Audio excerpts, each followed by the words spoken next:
Bo. Nu er det således, at Bo var allerede lidt inde på det, og når nu Nikolaj ikke er kommet her, så er det således, at i salen i dag, så har vi en anden kendt forsker, som netop er kommet her for nylig med en rapport, og jeg har lige sådan vendt skulderen om og spurgt Minik, om han eventuelt har lyst til lige at kommentere lidt. Minik var formand for det udvalg, der skrev en rapport, danske og grønlandske forskere, bredt sammensat, naturvidenskabsfolk, økonomer, humanister osv. Og Minik, kunne du ikke lige prøve at bruge måske 5-10 minutter på lige kort at referere, inden vi går over til en paneldebat? Bo har været lidt inde på det, om nogle af de muligheder, der ligger i den grønlandske råstofudnyttelse og dermed selvstændiggørende Grønland. Men altså, den her rapport, som vi har lavet, den er udarbejdet på grundlag af et års arbejde af forskellige forskere fra Ilisimatusarfik i Grønland og fra Københavns Universitet her. Og den er sådan set ansporet af, at der i Grønland og i Danmark igennem en del år er blevet mere og mere, skal man sige, ekstrem diskussion om de her råstoffer i Grønland. Og både i Danmark og i Grønland har der været en kolossal forestilling om altså, de her rigdomme, som var ved at vælte ned i Grønlands kasser. Og i Grønland så man det som, at det var en mulighed for at blive både uafhængig af bloktilskud, som jo er et nobelt og udmærket motiv, men også at man har et projiceret underskud i Grønlands budget på op mod 1,5 milliard i de næste 20 år, og det vil man selvfølgelig også gerne undgå. Og i Danmark, der så man det måske lidt som, det er ærgerligt, at vi skal gå glip af noget af det, og også, hvad har de nu gang i deroppe. Men fælles for mange af de her udsagn, der har været, når folk, der har forstand på det, har set på det, og vi har alle sammen sagt, det lyder helt vildt, så har det jo været, at på et eller andet tidspunkt, så rammer virkeligheden jo. Så lad det bare sejle. Men der tænkte vi, at det var måske bedre, hvis virkeligheden blev sådan et solidt fundament, man stod på, når man tog beslutningerne, hellere end det var noget tungt, man fik i hovedet på et senere tidspunkt. Så derfor så besluttede vi os mellem de her universiteter for, at vi ville prøve at afdække virkeligheden så nøjagtigt, som vi nu kunne, sådan at Grønland og Danmark begge to havde et redskab til dels at diskutere mere civiliseret om de her ting, og dels også at i bedre være i stand til at forudsige og i særdeleshed måske få noget styrekraft i forhold til Grønlands udvikling, fordi det er jo klart, at hvis man ikke har et faktuelt grundlag at styre på, så har man i virkeligheden ikke nogen politisk styrekraft, jo selvom man tror, man har det. Man kan sige alt muligt, men det kommer bare ikke til at ske. Så derfor så det var sådan, hvad skal man sige, motivet bag det. Men så har vi gjort det, at vi har lavet en videnskabelig afdækning af hele feltet fra international politik, jura og alt, hvad man nu kan finde på af den slags geologi. Og så har vi lavet en basis af 450 sider videnskabelig baggrundsmateriale, som er fuldt citeret og alt muligt andet, som ligesom at vi kan dokumentere, at de data, vi bygger på, de faktisk er solide. Så har vi ud fra det lavet en synteserapport, som vi har fået på dansk, grønlandsk og engelsk, og som er blevet præsenteret i Nuuk her i lørdags, og som bliver præsenteret her i København så den 4. februar. Og så har vi ud over det så også lavet et par kronikker, som har været dels i Asamitsiaq i Grønland og i en dansk smusavis, så har vi på den måde tænkt, at så har vi lagt det i flere niveauer, sådan at vi ligesom kunne slå tonen an i kronikken, uddybe det mere i rapporten og have det videnskabelige basis nedenunder. Men for at nu komme tilbage til, kan man sige, konklusionen, så er det, at Grønland har et potentiale for både faste, hårde mineraler. Det har også et potentiale for olie og gas. Potentialet er måske ikke så stort, som mange forestiller sig, men det er der, og det er reelt.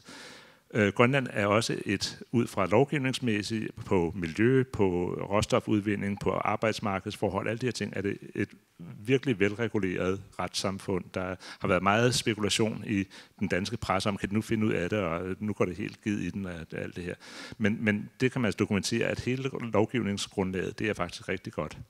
Forvaltningsgrundlaget er til gengæld måske nok lidt tyndt besat, og det kan man ikke sige nogen på, men det kan blive meget vanskeligt, hvis man har en ambition om at få en meget stor råstofindustri, at forvalte med den størrelse forvaltning, man har i dag. Så har vi set på, hvad er realistisk i forhold til at få startet den her råstofproduktion. Og der siger vi, at det er realistisk, der kommer noget i gang inden for 5-10 år på de hårde mineraler. Og på olie og gas, der ligger det længere ud. Det er der måske 20-50 år, noget i den retning, vi taler om. Og det er noget, det er ikke nær så omfattende, som mange tror. Men så har vi lavet de her scenarier, som jeg tror også Bo omtalte, som ligesom går på et eller andet omfang at sige, de råstofstrategier, der er, hvis vi nu prøver at lidt forholde os til dem, og på størrelsen af storskala-projekter, er der så virkelig, virkelig mange penge i det her for det første? Kan der komme noget i gang hurtigt, og hvordan får samfundet gavn af det? Fordi det er jo ikke bare et spørgsmål om at få gang i minedriften. Formålet var sådan set, at samfundet skulle få gavn af minedriften. Og det har vi prøvet at se på. Og der kan man sige, at den strategi, som vel er den fremherskende, i hvert fald sådan i retorikken nu, det er at få gang i så meget som muligt, så hurtigt som muligt. Og som Bo også prøvede at afsløre, så den, som man i international sammenhæng kalder fattig i en fart-strategien.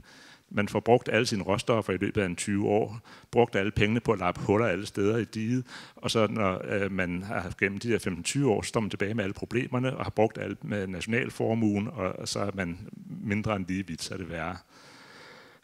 Så har vi set på, at til gengæld, hvis nu kommer en balanceret udvikling af råstofindustrien i Grønland, hvor man starter lige så stille op, og det vi også mener, at potentialet er til sådan set, så det næsten kommer af sig selv, men man starter lige så langsomt op, og så sørger man for, at den grønlandske befolkning kan få de kompetencer, der skal til for at være en del af det i løbet af den opbygningsperiode. Så får man jo, altså både undgår man nogle af de her demografiske effekter, som Bo talte om, og man får en chance for at få værdierne afsat i Grønland og ikke et andet sted.